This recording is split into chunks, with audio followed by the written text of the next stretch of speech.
మొదటిది ప్రార్థన చేయాలి, రెండవది కృతజ్ఞతాస్తుతులు చెల్లించాలి, మూడవది సమాజముగా కూడుకుంటూ ఉండాలి, 4 సువార్తను ప్రకటన చెయ్యాలి, 5వది దేవునికి రావాల్సినటువంటి దేవుని సొమ్మును దేవునికి మనము ఇవ్వటం నేర్చుకోవాలి.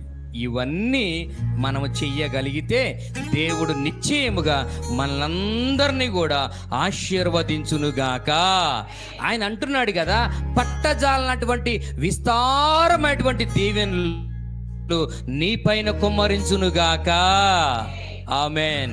అటువంటి దీవెనలకు మనమందరం కూడా పాత్రలం అవ్వాలంటే నిత్యము మానక మనందరం కూడా ప్రార్థన చేస్తూ కృతజ్ఞతాస్తుతులు చెల్లిస్తూ సమాజ మందిరంలో కూడుకుంటూ దేవుని యొక్క వాక్యాన్ని, దేవుని యొక్క సువార్తను ప్రకటిస్తూ దేవుని సొమ్మును దేవునికి ఇవ్వగలిగితే నిశ్చయముగా నా దేవుడు నిన్ను, నీ కుటుంబాన్ని, నీ కలిగిన సమస్తమును దీవించి ఆశీర్వదించునుగాక.